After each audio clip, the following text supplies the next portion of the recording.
What is going on, everybody? Welcome back to another Big Blue in the Bronx YouTube channel video. Please hit that like button, comment, and subscribe. Turn on post notifications so you know when a live stream pops to your drops. Appreciate y'all coming back. Another roster bubble video, episode 3 to be exact. Today's candidate is Shane Lemieux. We'll give the background, competition, how he could win a spot on the roster, how he could lose a spot on the roster, and a prediction at the end. These videos usually last about 5 to 10 minutes, short videos, but we're going to try to get one out every single day for you guys up until training camp or until we run out of players. So let's talk about Shane Lemieux. Shane Lemieux was a draft pick by the Gettleman Judge regime, the first year of that regime, in 2020.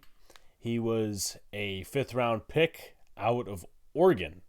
Obviously, the same college as Kayvon Thibodeau, but not too many expectations to be had in the air going into his rookie season. A lot of people recognized right out, hey, listen, his pass pro isn't very good. His run blocking is, though, and that's probably the upside. And he was also trying out at center a little bit, not in training camp, but he was taking snaps during the combine process to try to boost his stock a little bit. So he gets drafted by the Giants. He was inactive for the first, I believe, few games in 2020.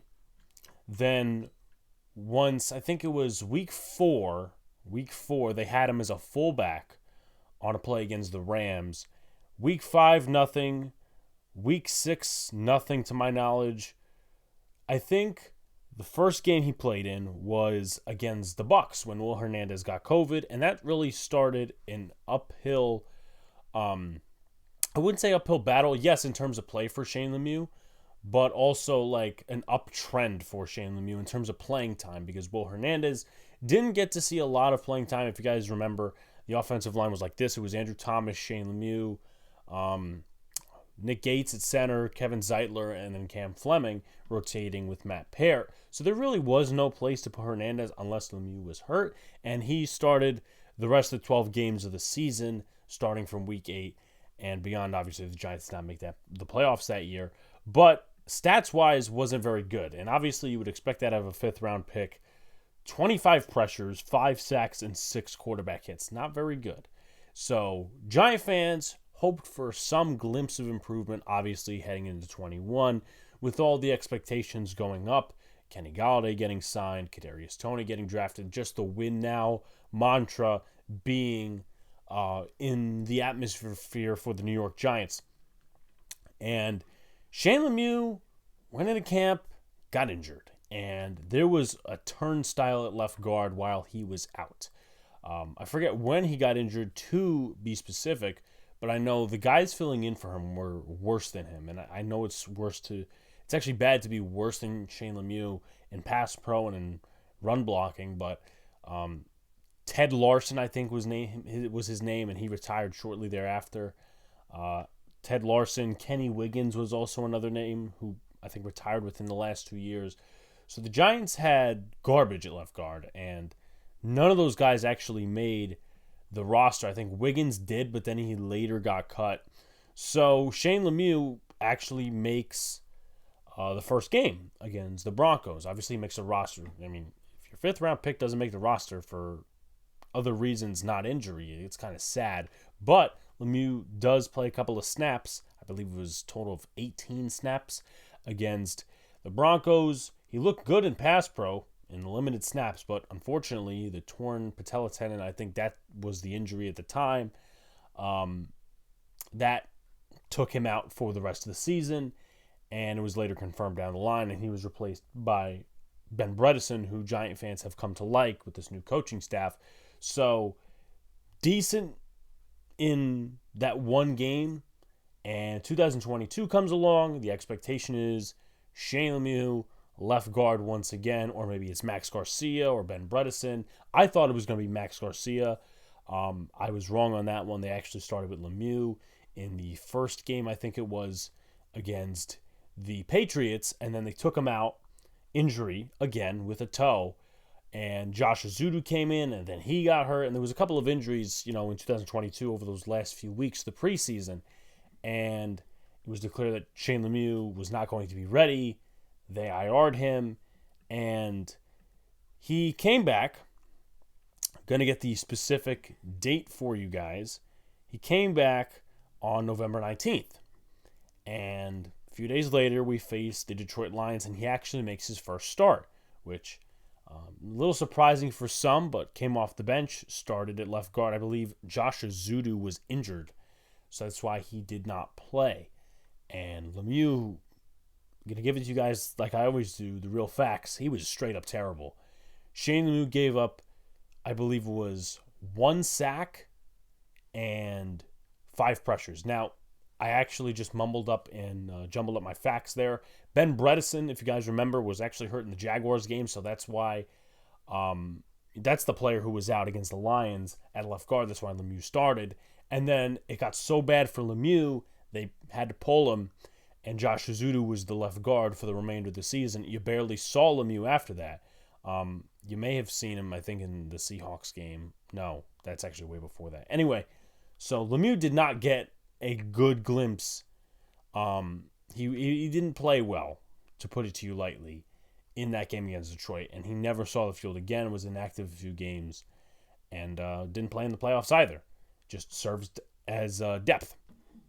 So, and I don't think he even played much, if at all, in that game against the Eagles, which, once again, tells you something. And I'm not talking about the Eagles playoff game. I'm talking about the second game. So, once again, tells you all you need to know. And that's the background on Shane Lemieux. So, 14 games played in 3 years. Health is not necessarily a strong suit for Shane Lemieux. Competition heading into camp. Marcus McKeithen. Now, McKeithen is a 5th-round pick from 2022, UNC product. And he's coming off an ACL, so obviously he's going to have that crutch with playing time and coming together. Hopefully he's doing well in his rehab, but nonetheless, he's going to be competition to Shane Lemieux. Now, I don't think McKeithen is a threat to, in terms of like not making the roster. I think he will make the roster, or he'll go on IR or PUP the first few games. But also the fact is that, McKeithen didn't play last year, but Lemieux played like garbage, and McKeithen is the Shane Dable product. Josh Azudu, Azudu probably going to make the roster, as we all know. But at the same time, as well, have to factor in Azudu is also going to be depth, so that's why the competition is there. Jack Anderson, it's not necessarily confirmed that this guy will make the roster. Played in the Dallas game and a couple other games last year. I remember he also played in that second Philly game where the Giants were playing their backups. So he'll get a try at left and right guard. I think Jack Anderson might have the upper hand. I don't know. J.C. Hassenauer, he's also a guy that probably is a bigger threat to Shane Lemieux because Hassenauer can also play center in addition to guard, and he's gotten a ton of experience over the last few years, especially with the Pittsburgh Steelers, if you guys remember. And then one more guy who probably is on the same rank, maybe even lower than Shane Lemieux, is Wyatt Davis, the former Vikings, I think, 3rd-round pick. Giants signed him off the practice squad, and he played like 1 or 2 games, and that was pretty much it for Wyatt Davis in terms of last year. So he's coming in now, just hopes to get a reserve role. It'd be really bad if he got a starter role. But anyway, so let's talk about Shane Lemieux in terms of how he can win a spot on the roster. I think staying healthy is the number one thing. He's got to stay healthy. 14 games in 3 years doesn't speak volumes. It speaks volumes in a bad way. And especially when the Giants have had a huge injury problem the last few years. Now, every other NFL team goes through injuries, but the Giants go through injuries, and it always seems bad because they never have depth at certain areas. And I think the Giants need as much depth as possible in the offensive line room, guard, tackle, and center. So staying healthy. And I think the second one is, well, he's got to get better in pass pro. I mean, this is a passing league now. Obviously, the Giants were more of a running team last year. But if you can't go against those bigger body guys, those speedier guys, even if you're playing with the second and third team, that says something that's a little bit embarrassing. I'm not going to lie to you. I don't know if he was playing with an injury last year in that one game, but that sample size, again, does not speak volumes in a good way. Staying healthy and getting better in pass pro and really keeping the run blocking or just improving the run blocking a little, because obviously that's what he's always been known for. Those 3 things, will help him at least campaign himself for a roster spot, one of the 53 spots for the New York Giants in 2023. How he can lose, getting injured, it just seems like that's a trend. In 21, he was injured. In 22, he was injured. He wasn't injured in 2020 because that was his rookie year. But other than that, it just seems like injuries have been a staple of his career. That's unfortunate, but also it's harsh factor into playing, when it comes to like a 53-man roster and stuff like that. If you're injury prone, that's probably going to work against you rather than for you or some type of excuse. Regresses in pass pro. I don't know how he could regress more than he has. And, well, he's never really been a great pass protector. Obviously, there was some sort of improvement in those little snaps he got against the Denver Broncos, but all just went downhill against the Lions, and that's not a good thing. Obviously, camp takeaways are another thing, but when you're in live action, in live games, in the preseason or the regular season, that's what counts the most. And, when it comes to those 14 games in sample size, we've seen more bad pass pro than good pass pro from Shane Lemieux. So regressing in pass pro is something that's going to work against him in camp. If he can't, just whether it's the hands, whether it's the strength up here, he's got to get better in pass pro. If not, it's pretty much over in my opinion. And then, that's pretty much that. Injuries and regressing in pass pro versus bigger bodies and speedier inside rushers. And communication. I mean, that's probably one of the biggest parts there. So those are ways he could lose a spot on the roster. Overall prediction, I do see Shane Lemieux getting cut from the New York Giants. I think there's way too many bodies stacked against Shane Lemieux, and I think there's way too much odds. Because McKeithen, whether he comes back or not, he's a Dable Shane guy. Zudu, he's going to make the roster unless injury happens. And there's also that neck thing that they've been talking about the last few months, especially, going back to last year where he didn't really get a lot of playing time. But it seems like he's getting some of those left guard snaps now, so I'm going to assume it's fine. Jack Anderson, he's a Dable Shane guy. He's probably on the same level as Shane Lemieux in terms of both areas, pass pro and run blocking. He's not very good.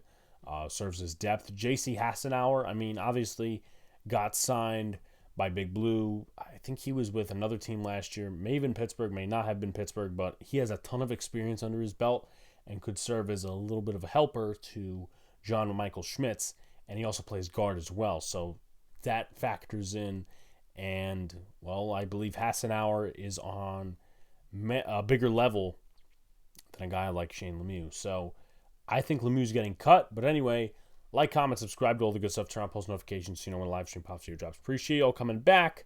We'll see you in the next roster bubble video. Stay tuned for channel updates. Peace.